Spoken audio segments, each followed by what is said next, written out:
Howdy everyone, and welcome to this season review, the first ever season review in the Premier League for Regen Rovers. This sort of format I want to continue because I think it's useful for those of you that are trying to catch up with the series and don't have the time to watch every video. I've had a bit of feedback lately, people saying still trying to catch up, so I think that's the best approach to still continue doing it this way. We'll have a look at how the players got on, who appeared in our team of the year and that sort of thing. But to start with, let's just have a look at where we finished in the league table then. And as you can see, we've finished 9th in our first ever year, first ever season in the top flight of English football. We finished 9th in the table. 13 wins, 12 draws, 13 defeats. We ended up with a minus goal difference, -6. But 51 points in our first ever year is astonishing, isn't it? You can see there really is a gap between the top 7 teams on this and everyone below. Newcastle have managed to get into that top 7, finishing above Tottenham. I don't know what's going on with Europe at the moment. Chelsea appeared to have qualified for the Europa League, as have West Ham, so I'm guessing the FA Cup winner will get the next qualifying spot. Relegated, Everton, which is a bit of a shock, Swansea City and Derby County, who we lost against on the opening day of the season, but since that point we went from strength to strength, didn't we? We managed to get a 3-3 draw against Sunderland, our first ever point in the Premier League, also our first ever goals in the Premier League. Nigel is the person, the player that will be remembered as scoring our first ever goal in the top flight of English football. Nigel's had a good season, and I'd put him up for a player of the season vote, I would say. Let me know in the comment section below who was your player of the season. I think, for me personally, it does have to be Pigliacelli because he was top goal scorer. But as you can see, our first ever Premier League win was very successful. 3-0 win away from home against West Ham. Unbelievable stuff. We were still playing in the QPR Stadium in the early stages of the season. Our first ever game at the Regen Rovers Stadium in the Premier League was, I think it was against Cardiff. Let's just check. Yeah, it was against Cardiff. And we were unbeaten in the Premier League in the Regen Rovers Stadium up until the end of the season when we lost against Man City. So it was quite a long run, quite a few games in a row where we did go unbeaten at home, which was a really good achievement. We ended the season poorly. We were playing in flip-flops. We had a poor defeat against Cardiff trying to survive. Against Man City, to be expected. Everton was a bit disappointing against a team that ended up being relegated, but they were fighting for their lives at the time. And an eventful loss on the last day of the season. Naganuma getting his first goal for the club though. Good to see the Japanese superstar scoring for the club. So squad-wise then, the player that appeared most for us this season was actually Pigliacelli, a superstar from Italy who we signed for a relatively low figure. He is our top signing ever, £2.2 million, but that is a bargain considering he scored 15 league goals, 21 in all competitions. He got 7 assists as well, 7 Man of the Match awards. He really was unbelievable this year, in his first ever year, remember, at this level. So well done to Giuseppe Pigliacelli. Horatio and Nathan Williams also appeared in most of our games. It was useful to have that solid centre-back partnership between those two. Horatio's 27, so there's still a few years left in him. He is actually wanted, though, by a few teams. Nathan Williams is definitely one that can stay in the team for a long time to come. He's still improving. Of course, I've capped him for England in my role as England manager. He's got 3 caps already at the age of 20, which is very, very good. Although, of course, I'm a bit biased because I'm the one capping him, but hopefully that will actually help him improve. I think his value has gone up as a result of that. Other players that have been capped for England, it's not really affected their value. Jack Young's has actually gone down since being capped for England, as has Spencer Drury, strangely enough. It's now down to 1.4 million when it was above 2 million at one point, I think. Goals-wise, like I said, Pigliacelli top scorer by a long, long way. Next up was Nigel with 8, and then it was JCG, who had a decent season on the right-hand side, and then Lorenzini with 6. He was the second best striker for us. I suppose without the pig, would have struggled. He kept us up this year. He more than kept us up. He drove us into the mid-table safety zone.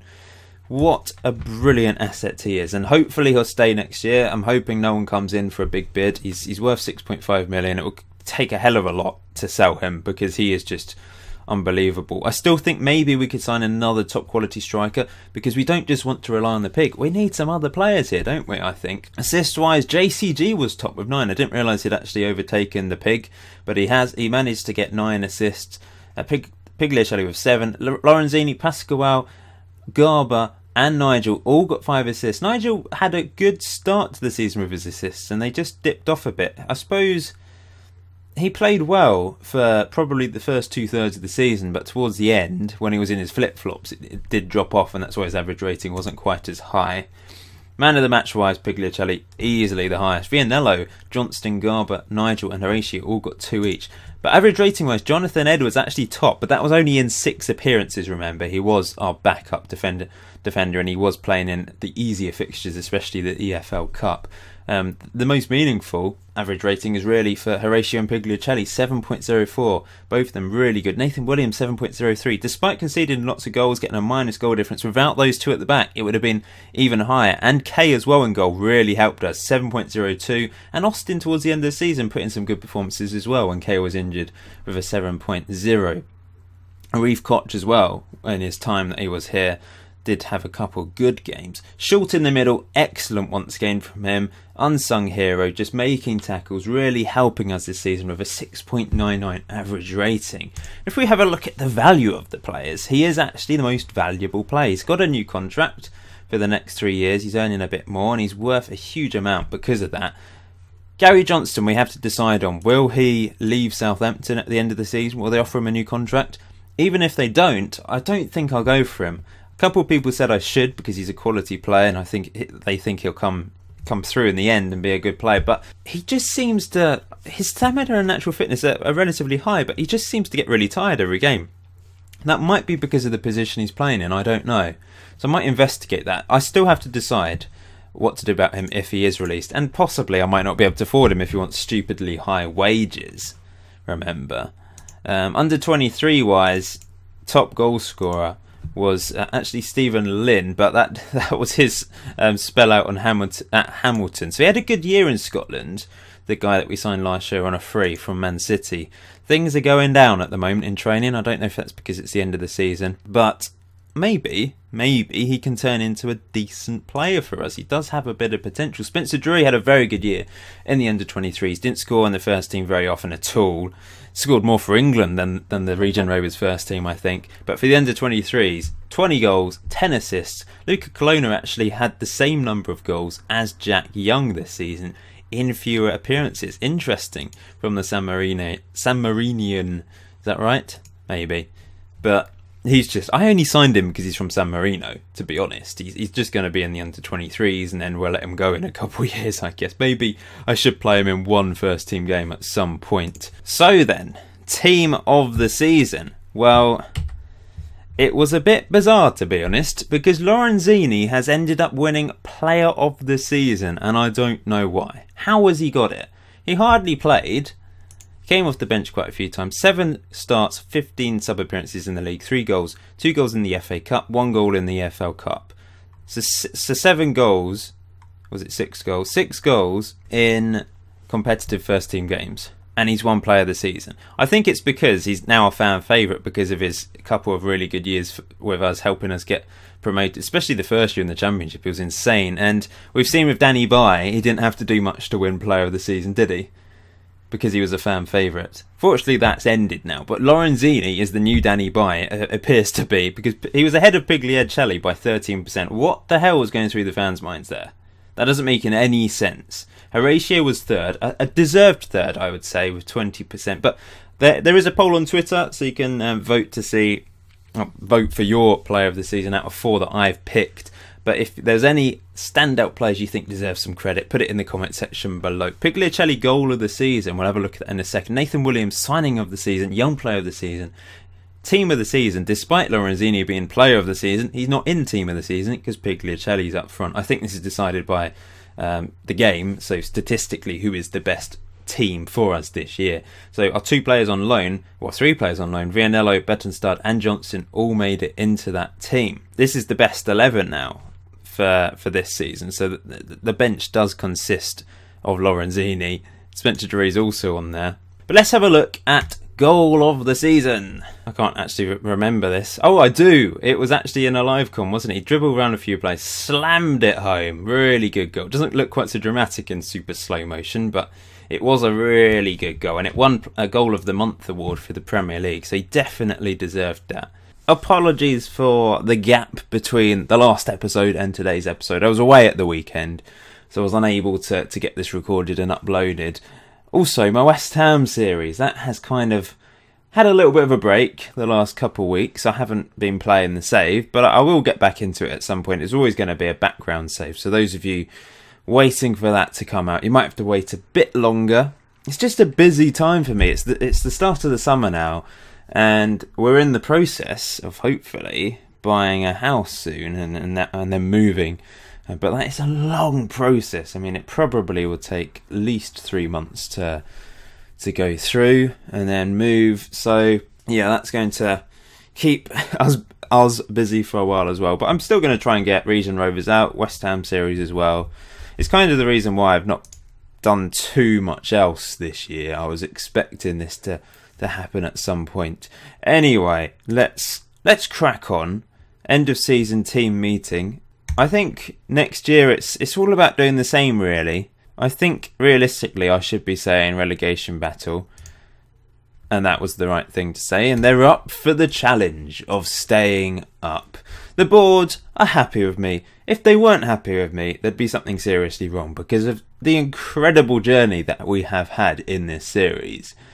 And I'm surprised it's not full confidence here. And they're delighted, but this green bar should be at the end there, I think. Club stature, they're very happy with, if you look at this. We have completely transformed this team, haven't we? Some fans are disappointed with the performances of Giuseppe Pugliacelli at the end of the season, I guess, but we didn't have the best end to the season, I suppose. Oh, we have got a huge amount of money suddenly. £900,000 a week next year to spend on wages. £76.8 million. This is the year that things can really change. I know, I mean, that is a huge amount of money. But the thing is, probably the whole of the top 10 will be at least spending that as well. The likes of West Ham will probably be paying £1.5 million a week in wages. So £900,000 a week is a lot, though. And if you think what I have managed to do with what we have, we're currently spending £382,000 a week on wages. Thing is, if we increase it to that much straight away, we will have financial fair play regulations coming into place and having an impact on us, because you can only increase it a certain amount, I think. But look at the bank balance. It has gone haywire since going up to the top division. We're on £85 million. That is our balance. And we're going to have the option to spend a huge amount of money. I mean, what would happen if we reduce this?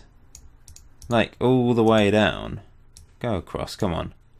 No, the other way, sorry. So if we were just to only double our wage budget, we could spend £87 million.